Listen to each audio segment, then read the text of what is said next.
ನಿಮ್ಮ ಡಾಕ್ಟರ್ ವಿಶೇಷ ಕಾರ್ಯಕ್ರಮಕ್ಕೆ ಸ್ವಾಗತ. ನಾನು ಮಧುಶ್ರೀ. ಒತ್ತಡದ ಜೀವನ, ಬದಲಾಗುತ್ತಿರುವ ಜೀವನ ಶೈಲಿ, ಜನರಿಗೆ ನೂರಾರು ಆರೋಗ್ಯ ಸಮಸ್ಯೆ. ಯಾವ ಸಮಸ್ಯೆಗೆ ಯಾವ ಚಿಕಿತ್ಸೆ ಅನ್ನುವುದೇ ದೊಡ್ಡ ಚಿಂತೆ. ಇಂತಹ ಸಮಸ್ಯೆ ಇರೋರಿಗೆ ಒಂದೇ ವೇದಿಕೆಯಲ್ಲಿ ಸಿಗುತ್ತೆ ಉತ್ತರ. ಇದೇ TV9ನ ವಿಶೇಷ ಕಾರ್ಯಕ್ರಮ ನಿಮ್ಮ ಡಾಕ್ಟರ್.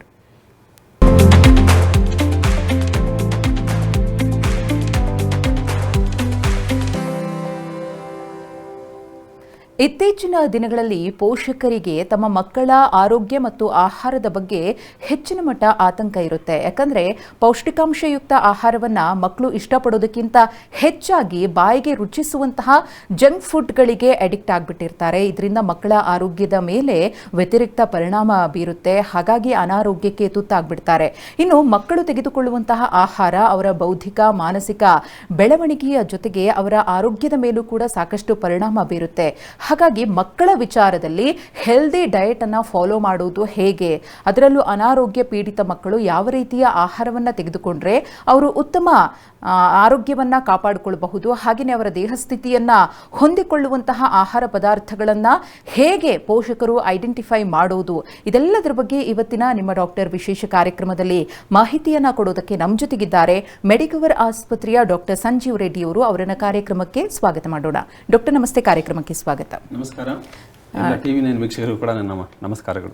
ಡಾಕ್ಟರ್, ಈಗ ಇತ್ತೀಚಿನ ದಿನಗಳಲ್ಲಿ ನಾನು ಗಮನಿಸಿದ ಹಾಗೆ ಮಕ್ಕಳು ಈ ಪೌಷ್ಟಿಕಾಂಶಯುಕ್ತ ಆಹಾರವನ್ನು ತೆಗೆದುಕೊಳ್ಳೋದಕ್ಕಿಂತ ಹೆಚ್ಚಾಗಿ ಜಂಕ್ ಫುಡ್ಗಳಿಗೆ ಅಡಿಕ್ಟ್ ಆಗ್ತಾರೆ.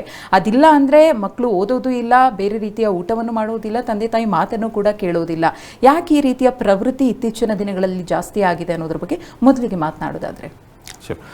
ಸೊ ನಾವು ಈ ಆಹಾರದ ಬಗ್ಗೆ ಚರ್ಚೆ ಮಾಡೋ ಮುಂಚೆ ನಾನು ಒಂದು ಸಣ್ಣ ಸೂಚನೆ ಕೊಡಲಿಕ್ಕೆ ಇಷ್ಟಪಡ್ತೇನೆ. ಇವತ್ತು ನಾವು ಚರ್ಚೆ ಮಾಡೋ ಎಲ್ಲ ವಿಷಯ ಕೂಡ ಮಕ್ಕಳಿಗೆ 5 ರಿಂದ 10 ದಿವಸ ಕಾಯಿಲೆ ಇರ್ತದಲ್ಲ, ಅಂಥವರಿಗೆ ಮಾತ್ರ ಅನ್ವಯಿಸುತ್ತೆ. ದೀರ್ಘಕಾಲದ ಕಾಯಿಲೆ ಇರುವ ಮಕ್ಕಳಿಗೆ ಸ್ಪೆಷಲ್ ಡಯಟ್ ಬೇಕಾಗ್ತದೆ. ಅವರು ಆಹಾರ ತಜ್ಞರನ್ನು ಮತ್ತು ಅವರ ಓನ್ ಡಾಕ್ಟರ್ ಅಡ್ವೈಸ್ನ ಫಾಲೋ ಮಾಡಿ ಅವರು ಡಯಟ್ ಅಕಾರ್ಡಿಂಗ್ಲಿ ಅವ್ರಿಗೆ ಕೊಡಬೇಕಾಗ್ತದೆ ಮಕ್ಕಳಿಗೆ. ಸಪೋಸ್ ಲಿವರ್ ಡಿಸೀಸ್ ಇದ್ದರೆ ಸ್ಪೆಷಲ್ ಡಯಟ್ ಬೇಕಾಗ್ತದೆ, ಕಿಡ್ನಿ ಡಿಸೀಸ್ ಇದ್ದರೆ ಅದಕ್ಕೆ ಸ್ಪೆಷಲ್ ಡಯಟ್ ಬೇಕಾಗ್ತದೆ, ಪ್ಯಾನ್ಕ್ರಿಯಾಸ್ ಇಲ್ಲ ಗಟ್ ರಿಲೇಟೆಡು, ಕ್ಯಾನ್ಸರು, ಇದಕ್ಕೆಲ್ಲ ಕೂಡ ಸ್ಪೆಷಲ್ ಡಯಟ್ ಬೇಕಾಗ್ತದೆ. ಇನ್ನೊಂದು, ನಾವು ನಾರ್ಮಲ್ ಆಗಿ ಕೊಡೋ ಆಹಾರ ಮತ್ತು ಕಾಯಿಲೆ ಟೈಮಲ್ಲಿ ಕೊಡೋ ಆಹಾರ, ಶಾರ್ಟ್ ಟರ್ಮ್ ಇಲ್ನೆಸ್, ಯಾವಾಗಲೂ ನಾರ್ಮಲ್ ಇನ್ಫೆಕ್ಷನ್ಸ್ ಆಗ್ತದೆ, ಕಾಫ್ ಕೋಲ್ಡ್ ಆಗ್ತದೆ, ಆವಾಗ ಕೊಡೋ ಆಹಾರ ಮತ್ತು ನಾರ್ಮಲ್ ಆಗಿ ಕೊಡೋ ಆಹಾರ ಎರಡೂ ಕೂಡ ಆಲ್ಮೋಸ್ಟ್ ಸೇಮೇ, ಸ್ವಲ್ಪ ಮೈನರ್ ಚೇಂಜಸ್ ಇರ್ತದೆ ಅಷ್ಟೇ.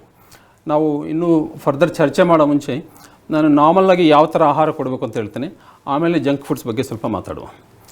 ನಾರ್ಮಲ್ಲಾಗಿ ಆಹಾರ ತಜ್ಞರೆಲ್ಲನೂ ಅಡ್ವೈಸ್ ಮಾಡೋದು ಒಂದು ಡಯಟ್ ಪಿರಮಿಡ್ ಅಂತ ಯೂಸ್ ಮಾಡ್ತಾರೆ. ನಾವು ಒಂದು ಡಯಟ್ ಪ್ಯಾಟರ್ನ ಪಿರಮಿಡ್ ಥರ ಊಹೆ ಮಾಡಿಕೊಂಡ್ರೆ, ನಾವು bottom of the pyramid common ಆಗಿ ನಾವು ಪ್ರತಿನಿತ್ಯ ಏನು ತೊಗೊತೀವೋ ಆ ಥರ ಆಹಾರ bottom of the pyramid. It constitutes ಅಂದರೆ ಒಂದು ದಿನದಲ್ಲಿ 50 to 60% ಆಫ್ ದ ಡಯಟ್. ಅದು ನಾರ್ಮಲಾಗಿ ಗ್ರೈನ್ಸು ಮತ್ತು ಬೇಳೆ, ಚೆನ್ನ ದಾಲು ಇತ್ಯಾದಿ ಎಲ್ಲ, ರಾಗಿ ಆಗಿರ್ಬೋದು, ರೈಸ್ ಆಗಿರ್ಬೋದು, ವೀಟ್. ನಾವು ನಾರ್ಮಲಾಗಿ ಸೌತ್ ಇಂಡಿಯಾದಲ್ಲಿ ಇದೆಲ್ಲ ಯೂಸ್ ಮಾಡಿ ನಾವು ಸ್ಟೇಪಲ್ ಫುಡ್ಸ್ ಎಲ್ಲ ಪ್ರಿಪೇರ್ ಮಾಡ್ತೇವೆ. ಇದನ್ನು 50 to 60% majority of the diet. ಇನ್ನೊಂದು 20 to 30% is next step in the pyramid, ಮಧ್ಯದಲ್ಲಿ ಬರುವಂಥದ್ದು. ಅದರಲ್ಲಿ ಫ್ರೂಟ್ಸು ಮತ್ತು ವೆಜಿಟೇಬಲ್ಸ್ ಇನ್ಕ್ಲೂಡ್ ಆಗ್ತದೆ. ಫ್ರೂಟ್ಸಲ್ಲಿ ಆದಷ್ಟು ಸ್ವಲ್ಪ ಓಲ್ಸಮ್ ಫ್ರೂಟ್ಸ್, ಜ್ಯೂಸಸ್ ಮಾಡ್ದೇ ಹಾಗೆ ಓಲ್ ಫ್ರೂಟ್ಸ್ ಕೊಡಬೇಕು. ಸೀಸನ್ಲಿ ಅವೈಲಬಲ್ ಫ್ರೂಟ್ಸ್, ಈಗ ನಮಗೆ ನಮ್ಮ ರೀಜನಲ್ಲಿ ಏನು ಬೆಳೀತಾರೋ, ಈ ಹಲಸಿನ ಕಾಯಿ ಇರ್ಬೋದು, ಚೇಪೆಕಾಯಿ ಇರ್ಬೋದು, ಇಂಥದನ್ನೇ ಹೆಚ್ಚಾಗಿ ಉಪಯೋಗಿಸ್ಬೇಕು. ಮತ್ತು ಫ್ರೆಶ್ ಆಗಿರಬೇಕು ಫ್ರೂಟ್ಸು. ಸೊ ಈ ಥರ ಒಂದು 20 to 30% should be this kind of foods. ಮತ್ತು ಇದ್ರ ಜೊತೆಗೆ ವೆಜಿಟೇಬಲ್ಸ್, ಪ್ರತಿ ಮೀಲ್ ಜೊತೆನೂ ಕೂಡ ಸ್ವಲ್ಪ ವೆಜಿಟೇಬಲ್ಸ್ನೂ ಕೂಡ ಇನ್ಕ್ಲೂಡ್ ಮಾಡಬೇಕಾಗ್ತದೆ. ಇದಾದಮೇಲೆ ನೆಕ್ಸ್ಟ್ ಬರೋದು ನಮಗೆ ಅನಿಮಲ್ ಪ್ರಾಡಕ್ಟ್ಸ್. ನೀವು ಹಾಲು ಮತ್ತು ಹಾಲಿನಿಂದ ಏನೆಲ್ಲ ತಯಾರಿಸಲ್ಪಡ್ತದೆ, ಸೊ ಚೀಸ್ ಆಗಿರ್ಬೋದು, ಮಜ್ಜಿಗೆ, ಮೊಸರು, ಹಾಲು, ಇದೆಲ್ಲ ಕೂಡ ಒಂದು 10 to 20% of the overall diet. ಇನ್ನು ಪಿರಮಿಡ್ ಟಿಪ್ಪಲ್ಲಿ ಬರುವಂಥದ್ದು, ಇದು ತುಂಬ ಕಡಿಮೆ ತಗೋಬೇಕಾಗಿರುವಂಥದ್ದು, ಇದು ಅಕೇಷನಲ್ ಫುಡ್ಸ್. ಸೊ ಈ ಗ್ರೂಪಲ್ಲಿ ಟಿಪ್ಪಲ್ಲಿರುವಂಥದ್ದು ಸ್ವಲ್ಪ ಆಯಿಲ್ ಜಾಸ್ತಿ ಯೂಸ್ ಮಾಡ್ತಾರೆ, ಸಾಲ್ಟ್ ಜಾಸ್ತಿ ಯೂಸ್ ಮಾಡ್ತಾರೆ, ಶುಗರ್ ಜಾಸ್ತಿ ಯೂಸ್ ಮಾಡ್ತಾರೆ. ಈ ಥರದ ಆಹಾರವನ್ನು ಟಿಪ್ಪಲ್ಲಿ ಇಲಿಸ್ಟ್ರೇಟ್ ಮಾಡ್ತಾರೆ. ಸೊ ನಮಗೆ ಪಿರಮಿಡ್ ಕೆಳಗಡೆ ನಮ್ಮ ಜೀವನಕ್ಕೆ ಏನೇನು ಬೇಕೋ ಅದೆಲ್ಲ ನೀಡ್ಸ್ ಮೀಟ್ ಆಗ್ತದೆ. ಪಿರಮಿಡ್ ಟಿಪ್ಪಲ್ಲಿರೋದು ನಾವು ಅಕೇಷನಲ್ ಆಗಿ ಯೂಸ್ ಮಾಡೋವಂಥದ್ದು. ಈಗ ಪಾರ್ಟಿಗೆ ಹೋದರೆ, ಸಪೋಸ್ ಹೊರಗಡೆ ಊಟ ಮಾಡಲಿಕ್ಕೆ ಹೋದರೆ ಆವಾಗ ತಿನ್ನುವಂಥ ಆಹಾರ ಪಿರಮಿಡ್ ಟಿಪ್ಪಲ್ಲಿ ಇರ್ತದೆ. ಸೊ ಆದಷ್ಟು ನಾವು ಈ ಪಿರಮಿಡ್ ಬಾಟಮಲ್ಲಿರುವಂಥ ಆಹಾರವನ್ನು ಯೂಸ್ ಮಾಡಬೇಕು. ಈ ಪಿರಮಿಡ್ ಯಾವಾಗ ಇನ್ವರ್ಟ್ ಆಗ್ತದೆ, ನಾವು ಟಿಪ್ಪಲ್ಲಿರೋದನ್ನು ಸಪೋಸ್ ಬಾಟಮ್ ಥರ ಯೂಸ್ ಮಾಡಿದ್ರೆ, ಸೊ ನಾವು ಅಕೇಷನಲ್ಲಿ ತಿನ್ನೋ ಫುಡ್ನ ಡೈಲಿ ಬೇಸಿಸ್ ತಿಂದರೆ ಆವಾಗ ಎಲ್ಲ ಥರದ ಹೆಲ್ತ್ ಪ್ರಾಬ್ಲಮ್ಸ್, ಈ life style related health problems ಎಲ್ಲ ಶುರುವಾಗ್ತದೆ. ಮಕ್ಕಳಿಗೆ ತುಂಬ ಒಬೆಸಿಟಿ ಬರುವಂಥದ್ದು ಮತ್ತು ಅರ್ಲಿ ಏಜ್ ಹಾರ್ಟ್ ಡಿಸೀಸ್ ಇದೆಲ್ಲ ಬರುವಂಥದ್ದು ಶುರುವಾಗ್ತದೆ. ಸೊ ಇದೇ ರೀತಿ ನಾವು ಕಾಯಿಲೆ ಇದ್ದರೂ ಇಲ್ಲದೇ ಇದ್ದರೂ ಕೂಡ ಇದೇ ರೀತಿ ಆಹಾರವನ್ನು ಫಾಲೋ ಮಾಡಬೇಕಾಗ್ತದೆ. ತಾವು ಹೇಳ್ತಾ ಇದ್ರಿ ಡಾಕ್ಟರ್ ಆರಂಭದಲ್ಲೇ, ಇದು 5 ರಿಂದ 10 ದಿನಗಳ ಒಳಗೆ ಮಕ್ಕಳು ಯಾವ ರೀತಿಯಾಗಿ ಅನಾರೋಗ್ಯ ಪೀಡಿತರಾಗಿರ್ತಾರೋ ಅವರಿಗೆ ಫುಡ್ಗೆ ಸಂಬಂಧಪಟ್ಟಂತಹ ಸಜೆಷನ್ ಕಾರ್ಯಕ್ರಮ ಅಂತ ಹೇಳಿ. ಈಗ ಮಕ್ಕಳಿಗೆ ಏನಾದರೂ ಶೀತ ಜ್ವರ ಅಥವಾ ಅವರಿಗೆ ಜೀರ್ಣಕ್ರಿಯೆಯ ಸಮಸ್ಯೆ ಇದ್ದಂತಹ ಸಂದರ್ಭದಲ್ಲಿ ಆ ಒಂದು ಪೀರಿಯಡಲ್ಲಿ ಯಾವ ರೀತಿಯ ಫುಡ್ಡನ್ನು ಪೋಷಕರು ಕೊಡಬೇಕಾಗುತ್ತೆ, ಡಾಕ್ಟರ್ಸ್ ಏನು ಸಜೆಸ್ಟ್ ಮಾಡ್ತಾರೆ ಅಂತ? ಸೊ ನಮಗೆ ಡೈಜೆಷನ್ಗೆ ಅವಶ್ಯಕತೆ ಇರೋದು ಬರೀ ಗ್ಯಾಸ್ಟ್ರೋ ಇಂಟೆಸ್ಟಿನಲ್ ಸಿಸ್ಟಮ್. ಸೊ ಅದು ಅಪ್ಸೆಟ್ ಇದ್ದರೆ ಮಾತ್ರ, ಸಪೋಸ್ ನಮಗೆ ವಾಂತಿ ಇಲ್ಲ ಬೇದಿ ಆದರೆ ಆವಾಗ ಮಾತ್ರ ನಮಗೆ ಡೈಜೆಷನ್ ಸ್ವಲ್ಪ ಇಂಪೇರ್ ಆಗ್ತದೆ. ಆವಾಗ ಕೆಲವು ಫುಡ್ಸ್ನ ಅವಾಯ್ಡ್ ಮಾಡಬೇಕಾಗ್ತದೆ. ಸಪೋಸ್ ವಾಂತಿ ಬೇದಿ ಇದ್ದರೆ ಕೆಲವು ಹಣ್ಣುಗಳು, ಅದರಲ್ಲಿ ಜಾಸ್ತಿ ಫೈಬರ್ ಮತ್ತು ಶುಗರ್ ಇರ್ತದೆ. ತರಕಾರಿಗಳಲ್ಲೂ ಕೂಡ ಅಷ್ಟೇ ಸ್ವಲ್ಪ ಹೈಡ್ರೇಷನ್ ಜಾಸ್ತಿ ಇರ್ತದೆ, ಅದ್ರ ಜೊತೆಗೆ ಫೈಬರ್ ಜಾಸ್ತಿ ಇರ್ತದೆ. ನಾವು ಆ ಥರ ಹಣ್ಣುಗಳನ್ನ ಸೇವನೆ ಮಾಡಿದ್ರೆ ಸ್ವಲ್ಪ ಬೇದಿ ಎಲ್ಲ ಜಾಸ್ತಿ ಆಗೋ ಚಾನ್ಸ್ ಇರ್ತದೆ. ಅದ್ರ ಸಲುವಾಗಿ ಬಾಳೆಹಣ್ಣು ಮತ್ತು ಆ್ಯಪಲ್ ಇದೆರಡು ಕೂಡ ಓಕೆ ನಮಗೆ ವಾಂತಿ ಭೇದಿ ಇರಬೇಕಾದ್ರೆ. ಇಷ್ಟು ಬಿಟ್ಟರೆ ಬೇರೆ ಯಾವುದೇ ಕಾಯಿಲೆ ಇರಲಿ, ನಾವು ಆಗಲೇ ಡಿಸ್ಕಸ್ ಮಾಡಿದಾಗೆ ಪಿರಮಿಡ್ ಬಾಟಮಲ್ಲಿರುವಂಥ ಎಲ್ಲ ಆಹಾರವನ್ನು ಕೊಡ್ಬೋದು. ಆದರೆ ಮಕ್ಕಳಿಗೆ ಕೆಲವು ಸಲ ಕಾಯಿಲೆ ಇರಬೇಕಾದ್ರೆ ಹಸಿವು ಕಡಿಮೆ ಆಗ್ತದೆ. ನಾವು ಆ ಆಹಾರಗಳನ್ನು ಗಟ್ಟಿ ಪದಾರ್ಥ ಅಲ್ಲದೆ, ಈಗ ಮುದ್ದೆ ಮಾಡೋದ್ರ ಬದಲು ರಾಗಿ ಗಂಜಿ ಮಾಡ್ಬೋದು, ಅನ್ನ ಕೊಡೋದ್ರ ಬದಲು ಅದನ್ನು ಈಚೆಗೆ ಬಿಟ್ಟು ಅನ್ನದ ಗಂಜಿ ಥರ ಮಾಡಿ ಕೊಡ್ಬೋದು. ದ್ರವ ರೂಪದಲ್ಲಿ ಕೊಡೋದು ಒಳ್ಳೆಯದು ಆದಷ್ಟು. ಮತ್ತು ಈ ಫ್ರೂಟ್ಸ್ ಗ್ರೂಪಲ್ಲೂ ಕೂಡ ಯಾವುದೇ ಟೈಮಲ್ಲಿ ಕೂಡ ಅವಾಯ್ಡ್ ಮಾಡಬಾರ್ದು ನಾವು ಫ್ರೂಟ್ಸು. ತುಂಬ ಜನ ಒಂದು ತಪ್ಪು ಅಭಿಪ್ರಾಯವನ್ನು ಹೊಂದಿರ್ತಾರೆ. ಸೊ ಕೆಮ್ಮು ನೆಗಡಿ ಬಂದಾಗ ಫ್ರೂಟ್ಸ್ ಯಾವುದು ಕೊಡಬಾರ್ದು ಅಂತ. ಹೀಗೆ ಮಾಡೋ ಪ್ರತಿ ಮಕ್ಕಳಿಗೂ ಕೂಡ ಅವ್ರಿಗೆ ಬೇರೆ ಹೆಲ್ತ್ ಪ್ರಾಬ್ಲಮ್ಸು ಅದೇ ಸಮಯದಲ್ಲಿ ಸೃಷ್ಟಿಯಾಗ್ತದೆ. ನಮಗೆ ದಿನನಿತ್ಯ ಲೆಟ್ರಿನ್ ಹೋಗೋದಕ್ಕೆ ಏನೇನು ಫೈಬರ್ ಬೇಕಾಗಿರ್ತದೋ ನಾವು ಈ ಫ್ರೂಟ್ಸ್ ಎಲ್ಲ ಯಾವಾಗ ಅವಾಯ್ಡ್ ಮಾಡ್ಲಿಕ್ಕೆ ಸ್ಟಾರ್ಟ್ ಮಾಡ್ತೇವೆ ಅವರಿಗೆ ಕಾನ್ಸ್ಟಿಪೇಷನ್ ಶುರುವಾಗ್ತದೆ. ಸೊ ಅದೇ ಟೈಮಲ್ಲಿ ಶುರುವಾಗಿರೋ ಕಾನ್ಸ್ಟಿಪೇಷನ್ ಮತ್ತು ಅದೇ ಥರ ಕಂಟಿನ್ಯೂ ಆಗ್ತಾನೆ ಇರ್ಬೋದು. ಸೊ ಅದರಿಂದಾಗಿ ಕೆಮ್ಮು ನೆಗಡಿ ಮತ್ತು ಇತರೆ ಸಾಮಾನ್ಯವಾಗಿ ಬರುವಂಥ ಶಾರ್ಟ್ ಟರ್ಮ್ ಇಲ್ನೆಸ್ ಇರುವಾಗ ಯಾವುದೇ ರೀತಿ ಆಹಾರವನ್ನು ತಡಿಬೇಕಾಗಿಲ್ಲ. ಸೊ ಹಂಗಂತ ನಾವು ಬರೀ ಜಂಕ್ ಫುಡ್ಸು ಕೊಡಬಾರ್ದು. ಓಕೆ ಮತ್ತಷ್ಟು ಮಾತನಾಡ್ತೀನಿ ಡಾಕ್ಟರ್. ಒಬ್ರು ಕಾಲರ್ ಇದ್ದಾರೆ, ವಿಜಯಪುರದಿಂದ ರಾಜಶೇಖರ್ ಅವರು ಕರೆ ಮಾಡಿದ್ದಾರೆ. ನಮಸ್ತೆ ರಾಜಶೇಖರ್. ಹಲೋ ಹಲೋ ನಮಸ್ತೆ, ಮಾತನಾಡಿ, ನಿಮ್ಮ ಸಮಸ್ಯೆ ಏನಿದೆ? ನಮಸ್ತೆ ಡಾಕ್ಟರ್ ಕೊಡ್ತೀರಿ ಮೇಡಮ್? ಕೊಡಿ, ಮಾತಾಡಿ ಮಾತಾಡಿ. ಇಲ್ಲದೇನೆ ಡಾಕ್ಟರ್ ಸಂಜೀವ್ ರೆಡ್ಡಿ ಮಾತಾಡಿ ಸರ್. ನಮ್ಮ ಮಗಳಿದಾಳ್ರಿ 6 ವರ್ಷಕ್ಕೆ. 6 ವರ್ಷ? 6 ವರ್ಷ ಸರ್. ಹಾಂ ಹೇಳಿ. ಅವಳು ಬಂದಿದ್ದು ಸ್ವಲ್ಪ ಏನ್ ಮಾಡ್ತಾಳ, ಈ ಬೆಳಗ್ಗೆ ಚಾದಾಗ ಬಿಸ್ಕಿಟ್ ತಿನ್ನೋದು ಚಟ ಇದೆ. ಮತ್ತು ಅದು ಈಗ ನಾವು ಹೊರಗಡೆ ಕೇಳಿದಾಗ ಅದು ಬಿಸ್ಕಿಟ್ ಕೊಡೋದು ಸರಿಯಲ್ಲ ಅಂತ ಹೇಳಿದ್ರ, ಅದ್ರ ಬಗ್ಗೆ ಸ್ವಲ್ಪ ನಿಮ್ಗೆ ಏನಾದ್ರು ಸ್ಟಾಪ್ ಮಾಡೋಣ ಅಥವಾ ಲಿಮಿಟೆಡ್ ಬೆಳಗ್ಗೆ ಅಥವಾ ಸಾಯಂಕಾಲ ಒಂಥರ ಕೊಟ್ಟ ನಡೀತದೋ, ಹೀಗೆ ಬೇಕಾಗಿತ್ತು, ಮಾಹಿತಿ ಬೇಕಾಗಿತ್ತು. ನಾವು ಅದ್ರ ಬಗ್ಗೆ ಈಗ ಚರ್ಚೆ ಮಾಡ್ತಾ ಇದ್ದೀವಿ ರಾಜಶೇಖರ್ ಅವರೇ. ಅದು ಬಿಸ್ಕೆಟ್ಟು ಟೀ ಇದೆಲ್ಲನೂ ನಾವು ಈಗ ಮಾತನಾಡಿದ ಪಿರಮಿಡಲ್ಲಿ ಟಿಪ್ಪಲ್ಲಿ ಬರ್ತದೆ. ಅದು ದಿನನಿತ್ಯ ಕೊಡೋದು ಅಷ್ಟೊಂದು ಒಳ್ಳೆಯದಲ್ಲ. ಬಿಸ್ಕೆಟಲ್ಲಿ ಇದನ್ನು ನಾವು ಒಂದು ಪ್ರೋಸೆಸ್ಡ್ ಫುಡ್ ಅಂತೇವೆ. ಈ ಪ್ರೋಸೆಸ್ಡ್ ಫುಡ್ ಮಾಡುವಾಗ ಅವರು ಎಲ್ಲ ಹೆಲ್ತಿ ಕಾಂಪೊನೆಂಟ್ಸ್ನ ಅದನ್ನು ತೆಗೆದುಬಿಟ್ಟು ಪ್ರೋಸೆಸ್ ಮಾಡಿ ರುಚಿಗೆ ತಕ್ಕನಾಗಿ ಅವರು ಅದನ್ನು ಬಿಸ್ಕೆಟ್ಸ್ನ ಪ್ರಿಪೇರ್ ಮಾಡಿ ಕೊಡ್ತಾರೆ. ಸೊ ನಾವು ಅದನ್ನು ದಿನನಿತ್ಯ ಕೊಟ್ಟರೆ ಸ್ವಲ್ಪ ನ್ಯೂಟ್ರಿಷನಲ್ ಇಂಬ್ಯಾಲೆನ್ಸ್ ಆಗ್ತದೆ. ಮಕ್ಕಳಿಗೆ ಬೇಕಾಗಿರುವಷ್ಟು ಫೈಬರ್ ಸಿಗೋದಿಲ್ಲ, ಅದರಲ್ಲಿ ವಿಟಮಿನ್ಸ್ ಮಿನರಲ್ಸು ಕಾಮನ್ ಆಗಿ ಡಯಟಲ್ಲಿ ಏನೇನು ಬರ್ತದಲ್ಲ ಅವ್ರಿಗೆ ಸಿಗೋದಿಲ್ಲ. ಸೊ ಅದರಿಂದ ನೀವು ಆದಷ್ಟು ಅದನ್ನು ಕ್ರಮೇಣ ಕಡಿಮೆ ಮಾಡ್ತಾ ಹೋದರೆ ಒಳ್ಳೆಯದು. ಸೊ ಈಗ ನಾವು ಹೆಲ್ತಿ ಬ್ರೇಕ್ಫಾಸ್ಟ್ ಏನು ಮಾಡ್ತೇವೆ, ಇಡ್ಲಿ ಆಗಿರ್ಬೋದು, ದೋಸೆ ಆಗಿರ್ಬೋದು, ಉಪ್ಪಿಟ್ಟಾಗಿರ್ಬೋದು, ಚಿತ್ರಾನ್ನ, ಇದೆಲ್ಲ ಕೂಡ ಸ್ವಲ್ಪ ಬ್ಯಾಲೆನ್ಸ್ ಆಗಿರ್ತದೆ. ನಮಗೆ ದಿನನಿತ್ಯ ಬೇಕಾಗಿರುವಂಥ ಎಲ್ಲ ನ್ಯೂಟ್ರಿಷನ್ನು ಮತ್ತು ವಿಟಮಿನ್ಸ್ ಮಿನರಲ್ಸು ಇದೆಲ್ಲ ಸಿಗ್ತದೆ. ಬಿಸ್ಕೆಟಲ್ಲಿ ಅದೆಲ್ಲ ಸಿಗೋದಿಲ್ಲ. ಸೊ ಇನ್ನೊಂದು ವಿಷಯ, ಟೀ ಕುಡಿದ್ರೆ ಟೀನಲ್ಲಿ ಕೆಲವು ಕೆಮಿಕಲ್ಸ್ ಇರ್ತದೆ. ಅದು ನಮಗೆ ನಾರ್ಮಲಾಗಿರೋ ಫುಡ್ಡಲ್ಲಿ ಐರನ್ ಅಬ್ಸಾರ್ಪ್ಷನ್ ಮಾಡೋದನ್ನು ತಡೀತದೆ. ಸೊ ರೆಗ್ಯುಲರಾಗಿ ಮಕ್ಕಳು ಟೀ ಕುಡಿದ್ರೆ ಅವರಿಗೆ long term iron deficiency anaemia ಅಂತಾರೆ. ಸೊ ಇದು ರಕ್ತ ಕಡಿಮೆ ಆಗ್ತದೆ. ಸೊ ಸುಮಾರು ದಿವಸ ಹಿಂಗೆ ಟೀ ಕುಡಿತಾ ಇದ್ದಾರೆ. ಅದರಿಂದ ಆದಷ್ಟು ತಡೆದ್ರೆ ಒಳ್ಳೆಯದು ಅದನ್ನು. ಓಕೆ, ಧನ್ಯವಾದ ರಾಜಶೇಖರ್ ಅವರೇ ಕರೆ ಮಾಡಿದ್ದಕ್ಕೆ. ಡಾಕ್ಟರ್, ಈ ಹುಷಾರ್ ತಪ್ಪದಂತಹ ಟೈಮ್ನಲ್ಲಿ ಮಕ್ಕಳು ಸರಿಯಾಗಿ ತಿನ್ನೋದಿಲ್ಲ, ಇದು ಸರ್ವೇ ಸಾಮಾನ್ಯ. ಹಾಗಾಗಿ ಮಕ್ಕಳಲ್ಲಿ ಈ ಒಂದು ನೀರಿನ ಅಂಶ ಕೂಡ ಕಡಿಮೆ ಆಗಬಹುದು. ಆಗ ಯಾವ ರೀತಿಯ ಫುಡ್ಡನ್ನು ಕೊಡಬೇಕಾಗುತ್ತೆ ಅಂತ ಹೇಳಿ ತಾವು ಹೇಳ್ತಾ ಇದ್ರಿ, ದ್ರವ ರೂಪದಲ್ಲಿ ಅದನ್ನ ಕೊಡಬೇಕು ಅಂತ ಹೇಳಿ. ಅದರ ಹೊರತಾಗಿ ಬೇರೆ ಯಾವ ರೀತಿಯ ಫುಡ್ಡನ್ನು ಕೊಟ್ಟರೆ ಮಕ್ಕಳು ತಿನ್ನುವಂಥದ್ದು? ಇವಾಗ ಗಂಜಿ ಎಲ್ಲ ಮಾಡಿಕೊಟ್ರೆ ಮಕ್ಕಳು ಅಸಡ್ಡೆ ತೋರ್ತಾರೆ, ಅಷ್ಟು ಸೇವಿಸೋದಿಲ್ಲ. ಅದರ ಹೊರತಾಗಿ ಆಲ್ಟರ್ನೇಟಿವ್ ಅಂತ ಹೇಳಿ ಮಕ್ಕಳಿಗೂ ಕೂಡ ಇಷ್ಟ ಆಗಬೇಕು, ಅವರು ಆರಾಮ್ಸೆ ಅದನ್ನು ಸೇವಿಸಬೇಕು ಅಂದರೆ ಯಾವ ರೀತಿಯಾಗಿ ಮಾಡಬೇಕು? ಸೊ ಒಂದು ವಿಷಯ ನಾವು ಅರ್ಥ ಮಾಡ್ಕೋಬೇಕು. ಕಾಯಿಲೆ ಒಂದು 5 ರಿಂದ 10 ದಿವಸ ಇದ್ದರೆ ನಾವು ನ್ಯೂಟ್ರಿಷನ್ ಬಗ್ಗೆ ಜಾಸ್ತಿ ಚಿಂತೆ ಮಾಡಬಾರ್ದು. ಏಕೆಂದರೆ ಅವರಿಗೆ ಬೇಕಾಗಿರೋದು ಮೈನ್ ಹೈಡ್ರೇಷನ್. ನಮಗೆ ಈಗ ಜಲಸಂಚಲನಕ್ಕೆ ಪರ್ಫ್ಯೂಷನ್ ಅಂತ ಏನು ಹೇಳ್ತಾರೆ, ನಾವು ಅದನ್ನಷ್ಟೇ ಮೇಂಟೈನ್ ಮಾಡಿದ್ರೆ ನಮಗೆ ಕಾಯಿಲೆ ಟೈಮಲ್ಲಿ ಬೇಕಾಗಿರುವಂಥ ಎನರ್ಜಿ ಮತ್ತು ಪ್ರೋಟೀನ್, ಫ್ಯಾಟ್ ಸ್ಟಾಕ್ ಬಾಡಿನಲ್ಲಿ ಇರ್ತದೆ. ಸೊ ಲಿವರಲ್ಲಿ ಸ್ಟೋರೇಜ್ ಇರ್ತದೆ. ನಾವು ಅದನ್ನು ಬ್ರೇಕ್ ಡೌನ್ ಮಾಡಿ ಉಪಯೋಗಿಸ್ಕೋಬೋದು. ಸೊ ನಾವು ಅದಕ್ಕೆ ಮಕ್ಕಳಿಗೆ ಜಾಸ್ತಿ ಬಲವಂತ ಮಾಡೋಕ್ಕೆ ಹೋಗಬಾರ್ದು, ಪ್ರೆಷರ್ ಹಾಕಿ ತಿನ್ಸೋಕೆ ಹೋಗಬಾರ್ದು ಆ ಟೈಮಲ್ಲಿ. ಏಕೆಂದರೆ ನಾವು ಪ್ರೆಷರ್ ಹಾಕಿದ್ರೆ ಅವರು ಫುಡ್ಡನ್ನು ಒಂದು ನೆಗೆಟಿವ್ ಅಸೋಸಿಯೇಷನ್ ಮಾಡ್ಕೊತಾರೆ. ಮುಂದೆ ಹೋಗ್ತಾ ಹೋಗ್ತಾ ಕೂಡ ಅವ್ರಿಗೆ ಫುಡ್ ಅಂದರೆ ಒಂಥರ ನೆಗೆಟಿವ್ ಫೀಲಿಂಗ್ ಬರ್ತದೆ. ಅದು ಲಾಂಗ್ ಟರ್ಮ್ ಫುಡ್ ರಿಫ್ಯೂಸಲ್ಗೂ ಕಾರಣ ಆಗ್ತದೆ. ಸೊ ಅದಕ್ಕಾಗಿ ನಾವು ಜಾಸ್ತಿ ಚಿಂತೆ ಮಾಡಬಾರ್ದು. ಅವರು ಒಂದು 4-5 ದಿವಸ ಕಡಿಮೆ ತಿಂದರೂ ಏನು ತೊಂದರೆ ಆಗೋದಿಲ್ಲ. ಸೊ ಪ್ರೆಷರ್ ಹಾಕಬಾರ್ದು ಅವ್ರ ಮೇಲೆ ತಿನ್ನೋದಕ್ಕೆ. ಒಂದು ಹೈಡ್ರೇಷನ್ ಮೇಂಟೈನ್ ಮಾಡೋದಕ್ಕೆ ನಾವು ಏನು ವ್ಯವಸ್ಥೆ ಮಾಡಬೇಕು ಅದನ್ನು ನೋಡಬೇಕು. ಈಗ ನಾನು ಮುಂಚೆ ಹೇಳ್ದಂಗೆ ದ್ರವ ರೂಪದಲ್ಲಿ ಕೊಡಬೇಕು ಆಹಾರ ಸಾಧ್ಯವಾದಷ್ಟು. ಸೊ ಅವರಿಗೆ ಇಷ್ಟವಾಗಿರೋ ಒಂದಷ್ಟು ಐಟಮ್ಸ್ ಆಪ್ಷನ್ಸ್ ಇರಬೇಕು. ಸೊ ಕೆಲವರಿಗೆ ORS ಇಷ್ಟ ಆಗ್ಬೋದು, ಕೆಲವರಿಗೆ ಕೋಕೋನಟ್ ವಾಟರ್ ಇಷ್ಟ ಆಗ್ಬೋದು, ಕೆಲವರಿಗೆ ಸೂಪ್ ಇಷ್ಟ ಆಗ್ಬೋದು, ಕೆಲವರಿಗೆ ಮಜ್ಜಿಗೆ ಇಷ್ಟ ಆಗ್ಬೋದು. ಇಷ್ಟು ಹೆಲ್ತಿ ಆಪ್ಷನ್ನಲ್ಲಿ ಮಗುವಿಗೆ ಏನು ಇಷ್ಟ ಆಗ್ತದೋ ಅದನ್ನು ನಾವು ಅವರು ಎಷ್ಟು ಪ್ರಮಾಣ ಕುಡಿಬಲ್ಲರೋ ಅಷ್ಟನ್ನು ಫ್ರೀಕ್ವೆಂಟಾಗಿ ಕೊಟ್ಟರೆ ಹೈಡ್ರೇಷನ್ ಮೇಂಟೈನ್ ಆಗ್ತದೆ. ಓಕೆ ಡಾಕ್ಟರ್, ಮತ್ತಷ್ಟು ಮಾತನಾಡೋಣ. ಮತ್ತೊಬ್ರು ಕಾಲರ್ ಇದ್ದಾರೆ, ಶಿವಮೊಗ್ಗದಿಂದ ಗೀತಾ ಅವ್ರು ಕರೆ ಮಾಡಿದ್ದಾರೆ. ನಮಸ್ತೆ ಗೀತಾ ಅವರೇ. ನಮಸ್ತೆ ಮೇಡಮ್. ನಮಸ್ತೆ ಅಮ್ಮ, ಮಾತನಾಡಿ, ನಿಮ್ಮ ಪ್ರಶ್ನೆ ಏನಿದೆ? ನಮಸ್ತೆ ಸರ್. ನಮಸ್ತೆ ಮೇಡಮ್, ಹೇಳಿ. ಸರ್, ನನ್ನ ಮಗನ ಬಂದು 7 ವರ್ಷ. ಸರ್, ಅವನಿಗೆ ಪದೇ ತಿಂಗಳಲ್ಲಿ 2 ಸಲನಾದ್ರೂ ಜ್ವರ ಬರುತ್ತೆ, ಕೋಲ್ಡ್ ಆದ ತಕ್ಷಣ. ಸರ್, ಈಗ ಅದೇ ಅವನಿಗೆ ಆರೆಂಜ್ ಕೊಟ್ರೆ ಕೋಲ್ಡ್ ಆಗ್ಬಿಡುತ್ತೆ, ಅಥವಾ ಏನಾದ್ರು ಕಲ್ಲಂಗಡಿ ಹಣ್ಣು ಕೊಟ್ರೆ ಕೋಲ್ಡ್ ಆಗ್ಬಿಡುತ್ತೆ ಅಂತ ಹೇಳ್ತಾರೆ ಸರ್.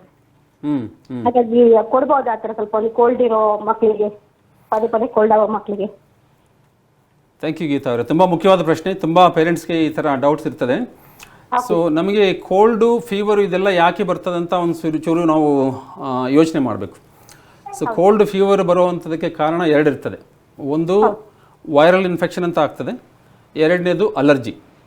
ಓಕೆ, ಸೊ ವೈರಲ್ ಇನ್ಫೆಕ್ಷನ್ನು ನಮಗೆ ಮಕ್ಕಳು ಯಾವಾಗ ಸ್ಕೂಲ್ಗೆ ಹೋಗ್ತಾರೋ ಸ್ಕೂಲ್ ಎನ್ವೈರ್ನ್ಮೆಂಟಲ್ಲಿ ಕ್ಲೋಸ್ಡ್ ಸ್ಪೇಸಸಲ್ಲಿ ಒಂದು ಮಗುವಿಂದ ಇನ್ನೊಂದು ಮಗುವಿಗೆ ವೈರಸ್ ತುಂಬ ಈಸಿಯಾಗಿ ಹರಡ್ತದೆ. ಸೊ ನೀವು ಗಮನಿಸಿರ್ಬೋದು, ರಜದಲ್ಲಿ ಎಲ್ಲ ಹುಷಾರಾಗಿರ್ತಾರೆ, ಏನು ಪ್ರಾಬ್ಲಮ್ ಇರೋದಿಲ್ಲ. 2 ತಿಂಗಳು ಆರಾಮಾಗಿ ಆಟ ಆಡ್ಕೊಂಡಿರ್ತಾರೆ, ಹಾಸ್ಪಿಟ್ಲ್ಗೆ ಹೋಗೋದಿಲ್ಲ, ಎಲ್ಲೂ ಹೋಗೋದಿಲ್ಲ, ಚೆನ್ನಾಗಿರ್ತಾರೆ. ಸ್ಕೂಲ್ ಓಪನ್ ಆಯಿತಾ, ಸ್ಕೂಲ್ಗೆ ಹೋದರು 15 ದಿವಸಕ್ಕೊಮ್ಮೆ, ತಿಂಗಳಿಗೊಮ್ಮೆ ಈ ಥರ ಕೆಮ್ಮು, ನೆಗಡಿ, ಜ್ವರ ಎಲ್ಲನೂ ಶುರುವಾಗ್ತದೆ. ಸೊ ಅಲರ್ಜಿ ಇರುವಂಥ ಮಕ್ಕಳಿಗೆ ಅವರಿಗೆ ನಮ್ಮ ಗಾಳಿಯಲ್ಲಿ ಏನೇನು ಕಲ್ಮಶಗಳಿರ್ತವೆ, ಪೊಲ್ಯೂಷನ್, ಸೊ ಅದರಿಂದ ಸ್ವಲ್ಪ ಕೋಲ್ಡ್ಸ್ ಟ್ರಿಗರ್ ಆಗೋ ಚಾನ್ಸ್ ಇರ್ತದೆ. ಕೆಲವು ಸಲ ಡಸ್ಟಿಂದ ಆಗ್ತದೆ, ಕೆಲವು ಸಲ ಪೋಲನ್ನಿಂದ, ಕೆಲವು ಸಲ ನಮ್ಮ ಯಾವುದಾದ್ರೂ ಪೆಟ್ ಅನಿಮಲ್ಸ್ ಇದ್ದರೆ ಅವುಗಳ ಸ್ಕಿನ್ ಶೆಡ್ ಆಗ್ತದಲ್ಲ, ಅದಕ್ಕೂ ಕೂಡ ಅಲರ್ಜಿ ಆಗ್ತದೆ. ಇದೆಲ್ಲ ಕಾರಣಗಳಿಂದ ಕೆಮ್ಮು, ನೆಗಡಿ ಬರ್ತದೆ ಹೊರತು ಯಾವುದೇ ಆಹಾರ ಸೇವನೆ ಮಾಡೋದ್ರಿಂದ ಕೆಮ್ಮು, ನೆಗಡಿ ಬರೋದಿಲ್ಲ. ಸೊ ನಾವು ಇದನ್ನು ಗಮನದಲ್ಲಿ ಇಟ್ಕೋಬೇಕು. ಅದೇ ಕಾರಣಕ್ಕೆ ನಾವು ಯಾವುದೇ ಆಹಾರವನ್ನು ಕೆಮ್ಮು, ನೆಗಡಿ ಇದ್ದಾಗ ತಡಿಬಾರ್ದು. ಓಕೆ, ಧನ್ಯವಾದ ಗೀತಾ ಅವರೇ ಕರೆ ಮಾಡಿದ್ದಕ್ಕೆ. ಡಾಕ್ಟರ್, ಇನ್ನು ರೋಗ ನಿರೋಧಕ ಶಕ್ತಿಯು ಕೂಡ ಆ ಸಂದರ್ಭದಲ್ಲಿ ಕಡಿಮೆ ಇರುತ್ತೆ. ಆ ರೀತಿ ಆದಾಗ ಮಕ್ಕಳು ಸುಸ್ತು ಅಂತ ಹೇಳಿ ಮಲಗಿದ್ದಲ್ಲಿಂದ ಎದ್ದೇಳೋದೇ ಇಲ್ಲ. ಅದು ಪೇರೆಂಟ್ಸಿಗೆ ತುಂಬಾ ಆತಂಕವನ್ನು ಸೃಷ್ಟಿ ಮಾಡುತ್ತೆ. ಆ ಟೈಮ್ನಲ್ಲಿ ಮಕ್ಕಳನ್ನು ಆ್ಯಕ್ಟಿವ್ ಆಗಿ ಇಡೋ ನಿಟ್ಟಿನಲ್ಲಿ ಪೋಷಕರು ಏನು ಮಾಡಬೇಕಾಗುತ್ತೆ ಅಂತ? ಸೊ ನೋಡಿ, ನಮ್ಮ ಸಂಪ್ರದಾಯದಲ್ಲಿ ಆಯುರ್ವೇದದಿಂದ ತುಂಬ ನಾಲೆಡ್ಜನ್ನು ಕೆಲವು ಜನ ಪಡ್ಕೊಂಡಿರ್ತಾರೆ. ಆಯುರ್ವೇದದಲ್ಲಿ ಕೆಲವು ಡಯಟ್ ಐಟಮ್ಸು ಇಮ್ಯುನಿಟಿಗೆ ಒಳ್ಳೆಯದು. ಸಪೋಸ್ ಎಕ್ಸಾಂಪಲ್ಸ್ ಕೊಡಬೇಕಂದ್ರೆ ಅಶ್ವಗಂಧ ಆಗಿರ್ಬೋದು, ತುಳಸಿ ಆಗಿರ್ಬೋದು, ಜಿಂಜರ್ ಆಗಿರ್ಬೋದು, ಈ ಥರದ್ದೆಲ್ಲ ಕೆಲವು ಐಟಮ್ಸು ಇಮ್ಯುನಿಟಿಗೆ ಒಳ್ಳೆಯದು ಅಂತ ಆಯುರ್ವೇದದಲ್ಲಿ ಹೇಳ್ತಾರೆ. ಬಟ್ ನಾವು ಇದನ್ನು ಬರೀ ಕಾಯಿಲೆ ಬಂದಾಗ ಅಷ್ಟೇ ಕೊಡೋಕೆ ಹೋದರೆ ಅದು ವರ್ಕ್ ಆಗೋದಿಲ್ಲ. ಏಕೆಂದರೆ ಈ ಮಾಡರ್ನ್ ಸೈನ್ಸಲ್ಲಿ ರಿಸರ್ಚ್ ಮಾಡಿರೋ ಪ್ರಕಾರ ಈ ಒಂದು ಆಯುರ್ವೇದದಲ್ಲಿ ಏನು ರೆಕಮೆಂಡ್ ಮಾಡಿದರು ಅವುಗಳನ್ನು ಕಾನ್ಸಂಟ್ರೇಟ್ ಮಾಡಿ ಸ್ವಲ್ಪ ಡೋಸ್ ಜಾಸ್ತಿ ಕೊಟ್ಟರೆ ಮಾತ್ರ ಅದು ವರ್ಕ್ ಆಗ್ತದೆ, ಇಲ್ಲ ಅಂದರೆ ವರ್ಕ್ ಆಗೋದಿಲ್ಲ. ನಾವು ಕಾಯಿಲೆ ಬಂದಾಗ ಇದಿಷ್ಟು ಜಾಸ್ತಿ ಪ್ರಮಾಣದಲ್ಲಿ ಕೊಡೋಕೆ ಹೋದರೆ 1 ಅವರ್ ತಗೊಳ್ಳೋದಿಲ್ಲ, ಟೇಸ್ಟ್ ಚೆನ್ನಾಗಿರೋದಿಲ್ಲ, ವಾಂತಿ ಆಗ್ಬೋದು. ಓಕೆ, ಸೊ ಹಂಗಾಗಿ ಕನ್ನಡದಲ್ಲಿ ಒಂದು ಗಾದೆ ಹೇಳ್ತಾರೆ, ಬಾಯಾರಿಕೆ ಆದಾಗ ಬಾವಿ ತೋಡೋ ಪುಟ್ಟ ಅಂತ. ಸೊ ನಾವು ಕಾಯಿಲೆ ಬಂದಾಗ ಇಮ್ಯುನಿಟಿ ಜಾಸ್ತಿ ಮಾಡೋಕೆ ಹೋದರೆ ಅದು ವರ್ಕ್ ಆಗೋದಿಲ್ಲ. ಹಂಗಾಗಿ ಮಕ್ಕಳು ಹೆಲ್ತಿಯಾಗಿದ್ದಾಗ ಒಂದು ಹೆಲ್ತಿ ಫುಡ್ ಹ್ಯಾಬಿಟ್ಸ್ನ ಎಸ್ಟಾಬ್ಲಿಷ್ ಮಾಡಬೇಕು. ಈ ಇಮ್ಯುನಿಟಿಗೆ ಏನೆಲ್ಲ ಒಳ್ಳೆಯದಿದೆ ಪದಾರ್ಥ, ಇದನ್ನೆಲ್ಲ ನಾವು day in day out daily ಕುಕ್ಕಿಂಗಲ್ಲಿ ಯೂಸ್ ಮಾಡಿ ಇಮ್ಯುನಿಟಿನ ಚೆನ್ನಾಗಿ ಮೈಂಟೈನ್ ಮಾಡಬೇಕು. ಸೊ ಹಂಗಾದರೆ ಮಕ್ಕಳಿಗೆ ಕಾಯಿಲೆ ಬಂದಾಗ ಅವರಿಗೆ ಸುಸ್ತಾಗೋದಿಲ್ಲ. ಓಕೆ, ಸೊ ನಾವು ಸುಸ್ತಾಗದೆ ಅವರಿಗೆ ಹೈಡ್ರೇಷನ್ ಅನ್ನೋದನ್ನು ಒಂದು ಮೈಂಟೈನ್ ಮಾಡಬೇಕಾಗ್ತದೆ. ಓಕೆ, ಸೊ ಹೈಡ್ರೇಷನ್ನು ಏನಕ್ಕೆ ಇಂಪಾರ್ಟೆಂಟ್ ಅಂತ ಹೇಳಿದ್ರೆ, ಸೊ ಹೈಡ್ರೇಷನಿಂದ ನಮಗೆ ಆಗಲೇ ಹೇಳಿದಾಗೆ ಪ್ರೋಟೀನು ಮತ್ತು ಎನರ್ಜಿ ಎಲ್ಲ ನಮಗೆ ಸ್ಟೋರೇಜ್ ಇರ್ತದೆ, ಸ್ಟಾಕ್ ಇರ್ತದೆ, ರಿಸರ್ವ್ಸ್. ಬಟ್ ಇದನ್ನು ಕಾಯಿಲೆ ಸಮಯದಲ್ಲಿ ನಮಗೆ ಜೀವಕೋಶಗಳಿಗೆ ತಲುಪಿಸಲಿಕ್ಕೆ ಹೈಡ್ರೇಷನ್ ತುಂಬ ಇಂಪಾರ್ಟೆಂಟ್. ಈ ಸ್ಟೋರ್ ಆಗಿರೋ ಕಡೆಯಿಂದ ಪ್ರತಿಯೊಂದು ಜೀವಕೋಶಕ್ಕೂ ಈ ಎನರ್ಜಿ ಎಲ್ಲ ಹೋಗ್ಬೇಕು ಅಂದರೆ, ಗ್ಲೂಕೋಸ್ ಎಲ್ಲ ಹೋಗ್ಬೇಕಂದ್ರೆ ಹೈಡ್ರೇಷನ್ ತುಂಬ ಇಂಪಾರ್ಟೆಂಟ್. ಸೊ ಹಂಗಾಗಿ ನಾವು ಹೈಡ್ರೇಷನ್ನ ಮೈಂಟೈನ್ ಮಾಡೋದ್ರ ಬಗ್ಗೆ ಗಮನ ಕೊಡಬೇಕು. ಇನ್ನೊಂದು, ಜ್ವರ ಇದ್ದರೆ ಡಿಹೈಡ್ರೇಷನ್, ಈ ಹೈಡ್ರೇಷನ್ ಪ್ರಮಾಣ ಕಡಿಮೆ ಇದ್ದರೆ ಬಾಡಿನಲ್ಲಿ, ಸೊ ಆವಾಗ ಜ್ವರ ಕಂಟ್ರೋಲ್ ಮಾಡೋದು ಕಷ್ಟ. ಯಾಕೆಂದರೆ ನಮ್ಮ ಬಾಡಿಯಿಂದ ಹೀಟ್ ಹೊರಗಡೆ ಹೋಗಬೇಕು ಅಂದರೂ ಕೂಡ ಹೈಡ್ರೇಷನ್ ಚೆನ್ನಾಗಿರಬೇಕು. ಸೊ ಪ್ರತಿ ಕೈ ಕಾಲಿಗೂ ಕೂಡ ಚೆನ್ನಾಗಿ ಬ್ಲಡ್ ಸಪ್ಲೈ ಇದ್ದರೆ ಅಲ್ಲಿಂದ ಹೀಟ್ ಎಸ್ಕೇಪ್ ಆಗ್ತದೆ. ಸೊ ಒಂದು.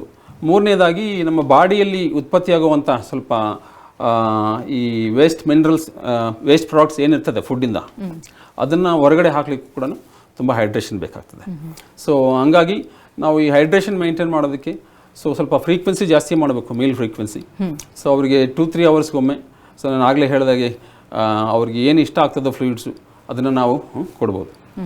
ಈಗ ಡಾಕ್ಟರ್, ಈಗ ಮಕ್ಕಳು ಹುಷಾರು ತಪ್ಪಂತಹ ಸಂದರ್ಭದಲ್ಲಿ ಅಥವಾ ಬೇರೆ ರೀತಿಯ ಅನಾರೋಗ್ಯ ಇದ್ದಾಗ ಮಕ್ಕಳಿಗೆ ತುಂಬಾ ಕಷ್ಟ ಆಗ್ತಾ ಇದೆ, ಅವರ ದೇಹ ಅವರ ಏನು ಆಕ್ಟಿವಿಟಿಗೆ ಅಥವಾ ಆಕ್ಟಿವ್ ಆಗಿರೋದಕ್ಕೆ ಸ್ಪಂದಿಸ್ತಾ ಇಲ್ಲ ಅನ್ನೋದನ್ನು ತಿಳ್ಕೊಳ್ಳೋಕೆ ಹೇಗೆ ಸಾಧ್ಯ ಅಂತ ಹೇಳಿ, ಏನೆಲ್ಲ ಸಿಂಪ್ಟಮ್ಸ್ ಗೋಚರ ಆಗುತ್ತೆ ಅಂತ ಹೇಗೆ ಪತ್ತೆ ಹಚ್ಚಬೇಕು ಪೇರೆಂಟ್ಸ್? ಹೌದು.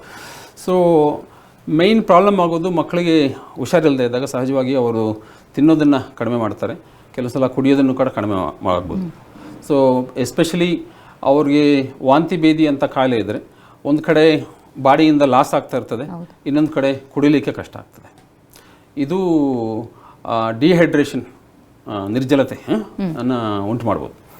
ಸೊ ಇದನ್ನು ಪತ್ತೆ ಹಚ್ಚಲಿಕ್ಕೆ ನಮಗೆ ಕೆಲವು ಸಿಂಪ್ಟಮ್ಸ್ ಇರ್ತದೆ ವಾಚ್ ಮಾಡೋದಕ್ಕೆ. ಒಂದು, ನಾವು ಮಗು ಎಷ್ಟು ಕುಡಿತಾ ಇದೆ, ಎಷ್ಟು ಲಾಸ್ ಆಗ್ತಿದೆ ಅನ್ನೋದನ್ನು ಪ್ರತ್ಯಕ್ಷವಾಗಿ ಗಮನಿಸ್ಬೋದು.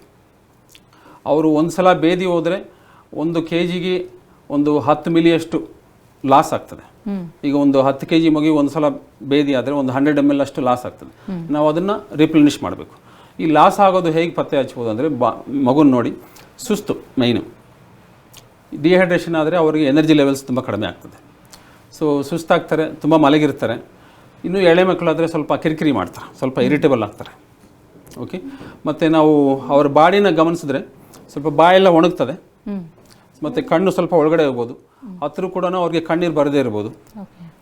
ಮತ್ತು ಅವ್ರಿಗೆ ಸ್ವಲ್ಪ ಯೂರಿನ್ ಔಟ್ಪುಟ್, ಮೂತ್ರ ಸ್ವಲ್ಪ ಕಡಿಮೆ ಆಗ್ತದೆ, ಮತ್ತು ಕಲರ್ ಕೂಡ ಸ್ವಲ್ಪ ಕಾನ್ಸಂಟ್ರೇಟ್ ಆಗ್ಬೋದು, ಸ್ವಲ್ಪ ಯೆಲ್ಲೋ ಕಲರ್ ಆಗ್ಬೋದು ಡಿಹೈಡ್ರೇಷನ್ ಆದರೆ. ಮತ್ತು ನಾವೊಂದು ಚರ್ಮನ ಎಲ್ಲಾದರೂ ಲೂಸ್ ಇರೋ ಕಡೆ ಹಿಂಗೆ ಚಿವುಟಿ ಬಿಟ್ಟರೆ ಅದು ನಾರ್ಮಲ್ ಆಗಿರೋ ಮಕ್ಕಳಿಗೆ ತಕ್ಷಣ ವಾಪಸ್ ಹೋಗ್ತದೆ. ಡಿಹೈಡ್ರೇಷನ್ ಇದ್ದರೆ ಅವ್ರಿಗೆ ನಿಧಾನಕ್ಕೆ ವಾಪಸ್ ಹೋಗ್ತದೆ. ಇದು ಲಾಸ್ ಆಫ್ ಸ್ಕಿನ್ ಟರ್ಗರ್ ಅಂತ ಹೇಳ್ತಾರೆ ಮೆಡಿಕಲ್ ಟರ್ಮ್ಸ್. ಸೊ ಇದಿಷ್ಟನ್ನು ನಾವು ಗಮನಿಸ್ಬೋದು. ಇನ್ನೂ ತೀರಾ ಡಿಹೈಡ್ರೇಷನ್ ಆದರೆ ಕೈ ಕಾಲು ಸ್ವಲ್ಪ ತಣ್ಣಗಾಗ್ತದೆ, ಅವರಿಗೆ ಪಲ್ಸ್ ನೋಡೋಕೆ ಬಂದರೆ ಪಲ್ಸ್ ಕೂಡ ಸ್ವಲ್ಪ ವೀಕ್ ಇರ್ತದೆ. ಓಕೆ, ಬಟ್ ನಾವು ಆದಷ್ಟು ಯಾವುದೇ ಕಾರಣಕ್ಕೂ ಆ ಸ್ಟೇಜಿಗೆ ಹೋಗದೆ ನೋಡ್ಕೋಬೇಕು, ಅರ್ಲಿ ಇಂಟರ್ವೆನ್ಷನ್ ಮಾಡಿ. ಇನ್ನು ಈ ಸಂದರ್ಭದಲ್ಲಿ ಅಂದರೆ ಅನಾರೋಗ್ಯ ಇದ್ದಾಗ ಈ ಖಾರ ಕೊಡೋದು ಎಷ್ಟರ ಮಟ್ಟಿಗೆ ಡೇಂಜರ್ ಅಂತ ಹೇಳ್ತೀರಿ? ತುಂಬ ಪೇರೆಂಟ್ಸಿಗೆ ಅದೊಂದು ಪ್ರಶ್ನೆ ಇರುತ್ತೆ, ಮಕ್ಕಳಿಗೆ ಖಾರ ತಿನ್ನಿಸ್ಬೇಕಾ, ಬಾಯಿ ಕೂಡ ಕೆಟ್ಟೋಗಿರುತ್ತೆ ಅಂತ ಹೇಳ್ತಾರೆ. ಅದೇ ಎಷ್ಟು ಡೇಂಜರ್ ಅಂತ ಡಾಕ್ಟರ್?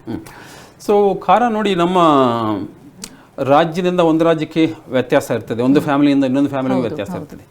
ಅವರ ಬ್ಯಾಕ್ಗ್ರೌಂಡಲ್ಲಿ ಏನು ಖಾರ ಯೂಸ್ ಮಾಡ್ತಾರೋ ಅವರ ಅಡುಗೆಗೆ ಆ ಟೇಸ್ಟನ್ನು ಅವ್ರು ಮೈಂಟೈನ್ ಮಾಡ್ಬೋದು.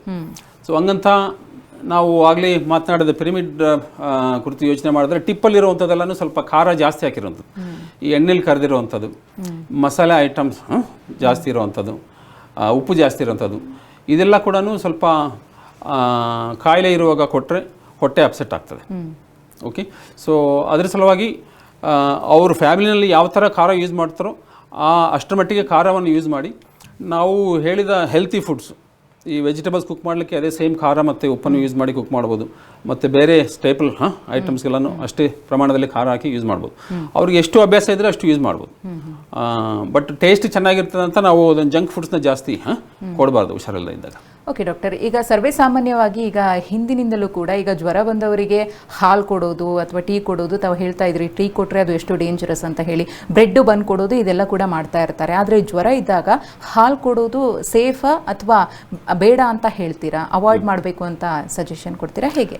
ಇದು ತುಂಬ ಮುಖ್ಯವಾದ ಪ್ರಶ್ನೆ, ತುಂಬ ಪೇರೆಂಟ್ಸ್ ಕೂಡ ಕೇಳ್ತಾರೆ. ಸೊ ಈ ಹಾಲು ಪ್ರಪಂಚದಾದ್ಯಂತ ಎಲ್ಲ ಸಂಪ್ರದಾಯಲ್ಲೂ ಕೂಡ ತುಂಬ ಶ್ರೇಷ್ಠವಾದಂಥ ಒಂದು ಐಟಮ್ ಹಾಲು ಮತ್ತು ಡೈರಿ ಪ್ರಾಡಕ್ಟ್ಸ್. ಎಲ್ಲ ಕಂಟ್ರೀಸಲ್ಲೂ ಇದನ್ನು ತುಂಬ ಕನ್ಸ್ಯೂಮ್ ಮಾಡ್ತಾರೆ. ಇದು ನೀವು ಗಮನಿಸಿದರೆ ಬರೀ ಮನುಷ್ಯರು ಮಾತ್ರ ಕನ್ಸ್ಯೂಮ್ ಮಾಡೋವಂಥದ್ದು.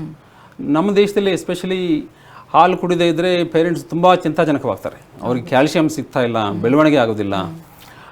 ಒಂದು ಕಡೆ ಅವರು ಈ ಥರ ಚಿಂತಾಜನಕರಾದರೆ, ಇನ್ನೊಂದು ಕಡೆ ಹಾಲು ಕೊಟ್ಟರೆ ಇವರಿಗೆ ಕೆಮ್ಮು ಜಾಸ್ತಿ ಆಗ್ತದೆ, ಶೀತ ಜಾಸ್ತಿ ಆಗ್ತದೆ ಅಂತ ಇನ್ನೊಂದು ಕಡೆ ಯೋಚನೆ, ಈ ಜಂಜಾಟದಲ್ಲಿ ಸಿಗಾಕ್ತಾರೆ.